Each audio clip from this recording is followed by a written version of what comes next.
पुन्हा एकदा पावसाने जोर धरलेला आपल्याला दिसून येतोय। जवळपास 15 ते 20 मिनिटं झाली पाऊस चांगला जोरात कोसळतोय आणि असं असताना इथली परिस्थिती ही जैशी तेच आहे। जवळपास गुडघाभर पाणी हे अजूनही याच ठिकाणी आहे आणि त्याचा फटका हा रस्ते वाहतुकीला बसलेला आपल्याला दिसून येतोय। मोठ्या प्रमाणात तिकडे पाणी तुंबलेलं आहे आणि वाहनांना या रस्त्यावरून मार्ग काढताना मोठी कसरत इकडे करावी लागताना आपल्याला दिसून येते।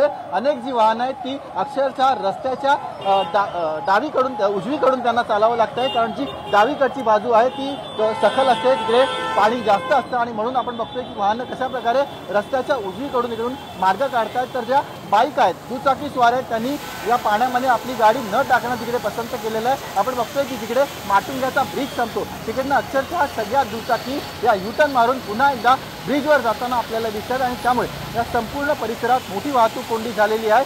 सायंपासून ट्रॅफिक हा थेट दादरपर्यंत गेलेला आपल्याला दिसून येतोय। अक्षरशः ज्या छोटी वाहनं आहेत, बाईक आहेत, त्या युटर्न मारतात, कारण पुढे पाणी एवढं आहे की त्यांच्या गाड्या ह्या इथून चालूच शकत नाही। एवढंच नाही तर अनेक गाड्यांच्या इंजिनमध्ये पाणी गेल्याने अनेक वाहतूक आपल्याला वाहनं बंद देखील पडलेली दिसून येत आहेत। ज्या मोठ्या वाहनं आहेत, बसेस आहेत, ट्रक आहेत, टेम्पो आहेत, ते मात्र या रस्त्यातून अजूनही मार्ग काढू शकतात। मात्र पाण्याचा पाणी जर अशाच प्रकारे वाढत राहिलं तर कदाचित हा रस्ता देखील आता पोलिसांना यापुढे बंद करावा लागू शकतो। एवढी पाण्याची पातळी इकडे गेलेली आहे। आतापर्यंत गुडघाभर पाणी इथे गेलेलं आहे। एवढंच नाही तर बाजूला जे सायन पोलीस स्टेशन आहे, माटुंगा पोलीस स्टेशन आहे, त्याच्या पायऱ्यांपर्यंत देखील पाणी आपल्याला गेल्याचं पोहोचल्याचं दिसून येत आहे।